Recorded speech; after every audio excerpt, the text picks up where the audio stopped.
사도신경으로 신앙 고백 드림으로 새벽 예배 시작합니다. 전능하사 천지를 만드신 하나님 아버지를 내가 믿사오며 그 외아들 우리 주 예수 그리스도를 믿사오니 이는 성령으로 잉태하사 통정녀 마리아에게 나시고 본디오 빌라도에게 고난을 받으사 십자가에 못 박혀 죽으시고 장사한 지 사흘 만에 죽은 자 가운데서 다시 살아나시며 하늘에 오르사 전능하신 하나님 우편에 앉아 계시다가 저리로서 산자와 죽은 자를 심판하러 오시리라. 성령을 믿사오며 거룩한 공회와 성도가 서로 교통하는 것과 죄를 사하여 주시는 것과 몸이 다시 사는 것과 영원히 사는 것을 믿사옵나이다. 아멘. 이 아침에 우리에게 주시는 하나님의 말씀은 출애굽기 32장 1절에서 14절 말씀까지입니다. 출애굽기 32장 1절에서 14절 말씀까지. 말씀 찾으셨으면 한 목소리로 같이 읽습니다. 백성이 모세가 산에서 내려옴이 더딤을 보고 모여 백성이 아론에게 이르러 말하되 일어나라, 우리를 위하여 우리를 인도할 신을 만들라. 이 모세 곧 우리를 애굽 땅에서 인도하여 낸 사람은 어찌 되었는지 알지 못함이니라. 아론이 그들에게 이르되 너희의 아내와 자녀의 귀에 금고리를 빼어 내게로 가져오라. 모든 백성이 그 귀에서 금고리를 빼어 아론에게로 가져가매 아론이 그들의 손에서 금고리를 받아 부어서 조각칼로 새겨 송아지 형상을 만드니 그들이 말하되 이스라엘아, 이는 너희를 애굽 땅에서 인도하여 낸 너희의 신이로다 하는지라. 아론이 보고 그 앞에 제단을 쌓고 이에 아론이 공포하여 이르되 내일은 여호와의 절일이니라 하니 이튿날에 그들이 일찍이 일어나 번제를 드리며 화목제를 드리고 백성이 앉아서 먹고 마시며 일어나서 뛰놀더라. 여호와께서 모세에게 이르시되 너는 내려가라. 네가 애굽 땅에서 인도하여 낸 네 백성이 부패하였도다. 그들이 내가 그들에게 명령한 길을 속히 떠나 자기를 위하여 송아지를 부어 만들고 그것을 예배하며 그것에게 제물을 드리며 말하기를 이스라엘아, 이는 너희를 애굽 땅에서 인도하여 낸 너희 신이라 하였도다. 여호와께서 또 모세에게 이르시되 내가 이 백성을 보니 목이 뻣뻣한 백성이로다. 그런즉 내가 하는 대로 두라. 내가 그들에게 진노하여 그들을 진멸하고 너를 큰 나라가 되게 하리라. 모세가 그의 하나님 여호와께 구하여 이르되 여호와여, 어찌하여 그 큰 권능과 강한 손으로 애굽 땅에서 인도하여 내신 주의 백성에게 진노하시나이까? 어찌하여 애굽 사람들이 이르기를 여호와가 자기 백성을 산에서 죽이고 지면에서 진멸하려는 악한 의도로 인도에 내었다고 말하게 하시려 하나이까? 주의 맹렬한 노를 그치시고 뜻을 돌이키사 주의 백성에게 이 화를 내리지 마옵소서. 주의 종 아브라함과 이삭과 이스라엘을 기억하소서. 주께서 그들을 위하여 주를 가리켜 맹세하여 이르시기를 내가 너의 자손을 하늘의 별처럼 많게 하고 내가 허락한 이 온 땅을 너희의 자손에게 주어 영원한 기업이 되게 하리라 하셨나이다. 여호와께서 뜻을 돌이키사 말씀하신 화를 그 백성에게 내리지 아니하시니라. 아멘. 오늘은 함께 읽으신 출애굽기 32장 1절로 14절 말씀을 중심으로 만들어낸 하나님이라는 제목의 말씀으로 잠시 은혜를 나누겠습니다. 시내산에서 십계명과 언약 법전, 그리고 성막과 기구들, 그리고 제사장의 옷과 위임식에 관해서 말씀하신 모세에게 하나님이 말씀하실 때 시내산 아래에서는 그야말로 기가 막힌 일이 벌어지고 말았습니다. 이스라엘 백성들은 모세를 기다리지 못하고 금송아지 신상을 세워놓고 그것이 우리를 인도한 하나님이라고 지금 우상을 섬기고 있기 때문에 그렇습니다. 1절에 보니까 백성이 모세가 산에서 내려옴이 더딤을 보고 모여 백성이 아론에게 이르러 말하여 일어나라, 우리를 위하여 우리를 인도할 신을 만들라. 이 모세 곧 우리를 애굽 땅에서 인도하여 낸 사람은 어찌 되었는지 알지 못함이니라 그럽니다. 모세가 하나님의 명령을 받느라고 산에 오래도록 내려오지 않자 아래에서 기다리던 백성들은 초조해졌습니다. 지금까지 모세가 자기를 인도해 주어서 해방도 받았고 광야에서도 살아남을 수가 있었는데, 모세가 산에 올라간 지 40일이 되도록 내려오지 않으니까 모세가 이미 죽었다고 그들은 생각했던 겁니다. 여기 보면 그들의 잘못된 생각이 고스란히 드러나죠. 그들을 인도한 분은 하나님인데 그들은 하나님은 보지 못하고 모세만 봤던 겁니다. 모세는 하나님을 보고 놀랐기 때문에 하나님 없으면 못 사는 사람이 되었지만, 그러나 이스라엘 백성들은 그 하나님을 보지 못하고 모세를 보고 놀랐기 때문에 모세 없으면 못 사는 사람이 됩니다. 그래서 모세가 우리를 인도했다고 여겼던 것이죠. 그렇다면 이제 누가 우리를 인도해 줄 수 있을까라고 하는 그 걱정과 불안 때문에 자기들과 같이 있었던 모세의 형 아론을 조르기 시작합니다. 그래서 아론이 어떻게 합니까? 백성들의 그 성화를 못 이겨서 결국 그들에게 금부치를 가져오라고 명합니다. 그리고 그 금들을 녹여서 금송아지 신상을 만들고 맙니다. 4절에 아론이 그들의 손에서 금고리를 받아 부어서 조각칼로 새겨 송아지 형상을 만드니 그들이 말하되 이스라엘아, 이는 너희를 애굽 땅에서 인도하여 낸 너희의 신이로다 하는지라 그럽니다. 송아지 형상을 보고 이스라엘 백성들은 스스로 이렇게 말합니다. 이는 너희를 애굽 땅에서 인도하여 낸 신이로다 그럽니다. 그러니까 자기들이 직접 금을 녹여서 그것으로 형상을 만들어 놓고 그것이 자기를 구원해 준 신이라고 그렇게 말한다는 게, 여러분 이게 말이 됩니까? 우리가 이사야서 말씀을 통해서 보았지만 사람들은 이렇게 돌이나 나무나 쇠붙이로 신의 형상을 만들고서는 제대로 서 있지도 못하는 그 형상을 나무로 받쳐놓고 세워놓고는 거기에다가 절하고 복을 빕니다. 여러분 이게 얼마나 어리석은 인간의 모습입니까? 그렇지만 놀랍게도 이런 일을 지금 이스라엘이 지금 자행하고 있고 오늘날 우리들도 여전히 마찬가지입니다.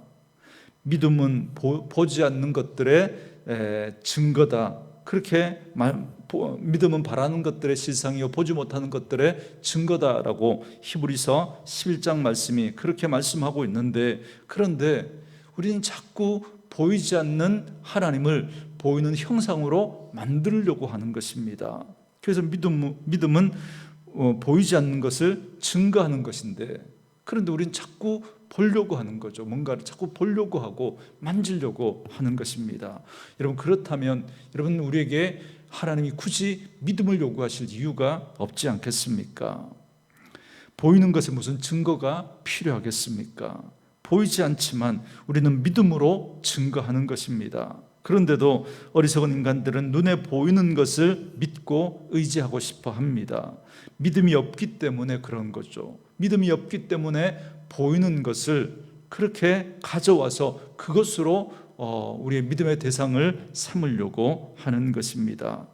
그래서 이스라엘 백성들은 40일이 지나도 모세가 보이지 않게 되니까 불안해졌던 겁니다. 그래서 모세는 하나님이 들어 쓰시는 도구인데도 불구하고, 그래서 그들은 그 모세를 마치 하나님처럼 여기다가 그 모세가 보이지 않으니까 또 다른 대안을 찾으려고 했던 것이죠. 그래서 이들은 눈에 보이는 것 외에는 볼 줄 몰랐던 거죠. 그래서 그들은 보이는 형상을 만들었고 5절에 보면 그들은 그 금송아지 앞에 제단을 만들어서 제사를 지내고자 했습니다. 그런데 그들이 지내려고 했던 그 단이 하나님께 드렸던 것과 똑같은 단입니다. 그리고 아론이 말하기를 내일은 여호와의 절일이다 그렇게 선포합니다. 그래서 우리가 알 수 있는 건 그들이 다른 이방신을 섬기겠다고 했던 게 아니고 하나님을 섬기겠다고 했는데, 그런데 그들이 자신들을 위해서 자신들의 방법대로 자기 생각대로 그렇게 하나님을 섬기고 있다는 겁니다. 여러분 이게 우상이거든요. 우상은 다른 게 아닙니다. 자기를 위해서 무엇인가를 만들어 놓고 자기를 위해서 섬기는 그것이 바로 우상입니다.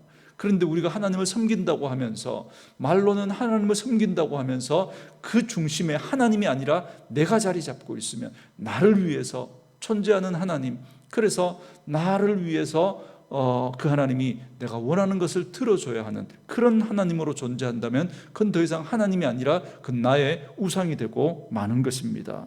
그래서 내 생각대로 내 방법대로 그렇게 하나님을 섬기고 그 하나님은 나를 위해서 복을 주어야 하는 그런 존재라면 그건 여러분 우상과 조금도 다를 바가 없는 것이죠. 그래서 지금 이스라엘이 그 하나님을 섬긴다고 하는데 지금 그렇게 하나님을 섬기고 있는 겁니다. 6절에 보면 다음날 그들은 송아지 앞에 번제를 드리고 화목제를 드렸습니다. 이 하나님은 모세에게 속히 산을 내려가라고 하십니다. 가서 부패한 이스라엘 백성들을 보라고 그렇게 말씀하시고 이렇게 말씀하십니다. 8절에 그들이 내가 그들에게 명령한 길을 속히 떠나 자기를 위하여 송아지를 부어 만들고 그것을 예배하며 그것에게 제물을 드리며 말하기를 이스라엘아 이는 너희를 애굽 땅에서 인도하여 낸 너희 신이라 하였도다 그럽니다.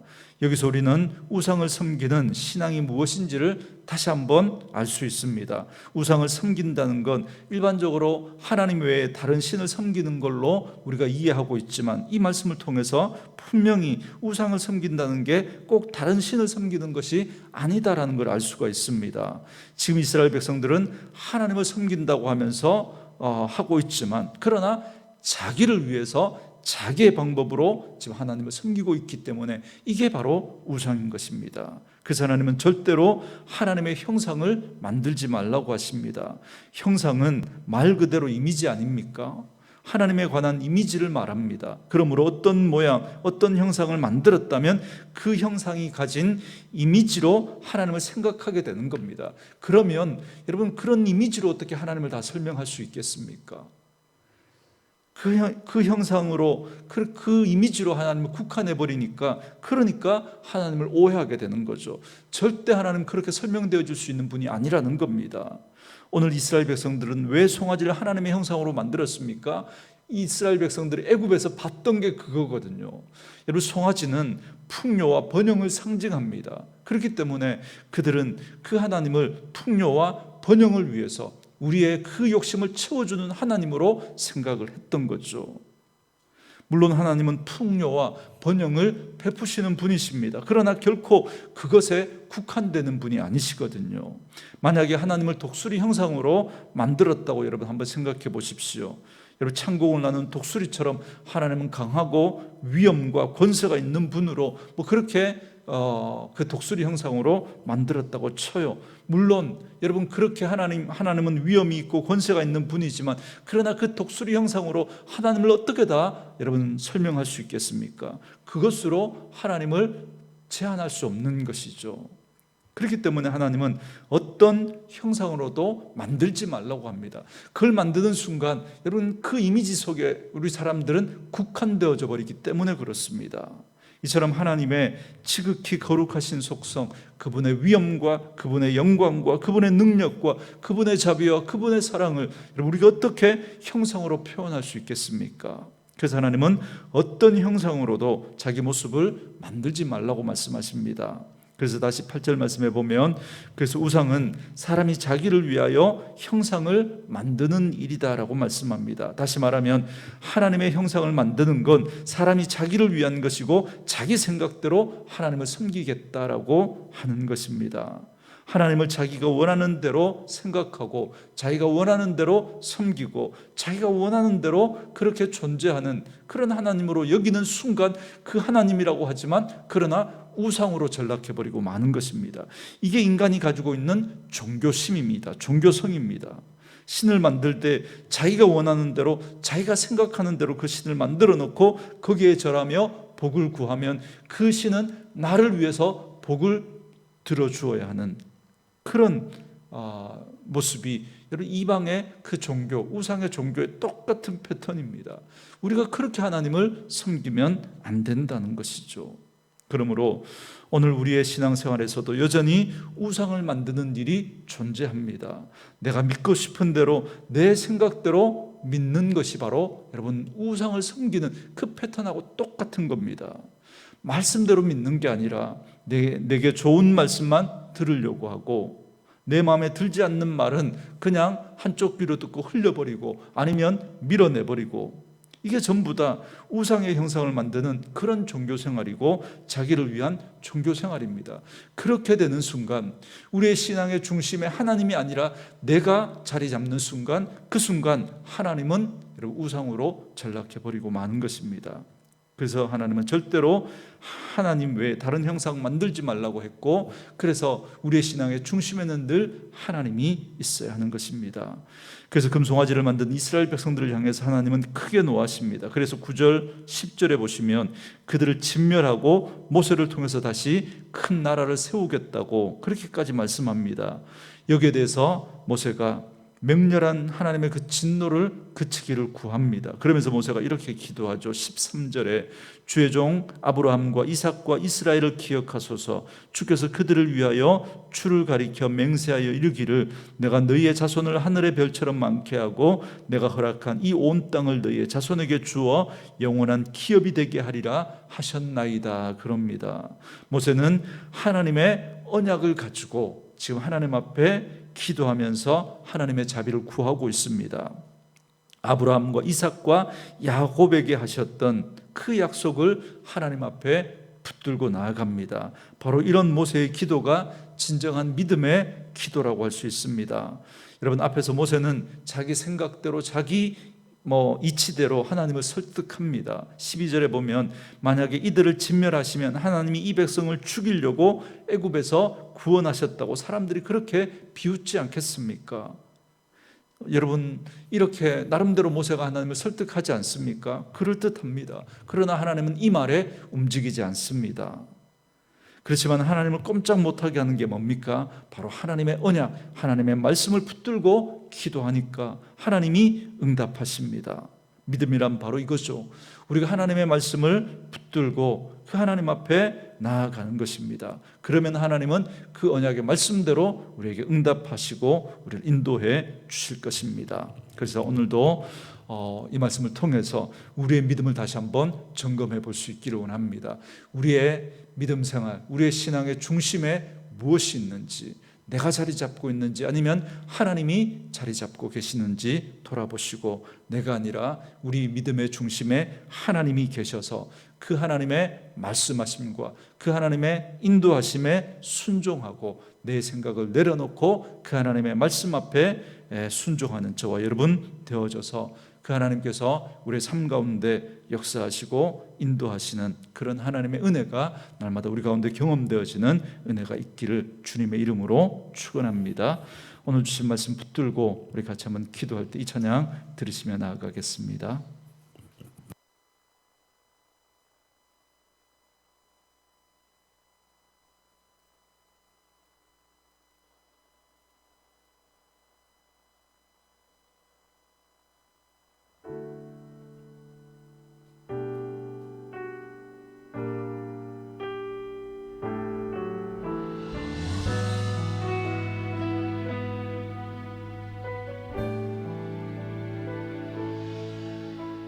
세상은 변해가고 소망은 힘을 잃어도 변함없이 붙드시는 그 구원의 손길, 폭풍이 몰려와도 두려움 물러가네. 우리를 위해 싸우시는 그 손을 이 땅에 오직 주 함께 없네. 그 무엇도 나를 채울 수 없네. 주님의 평안 내 안에 있네. 그 누구도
다스리시네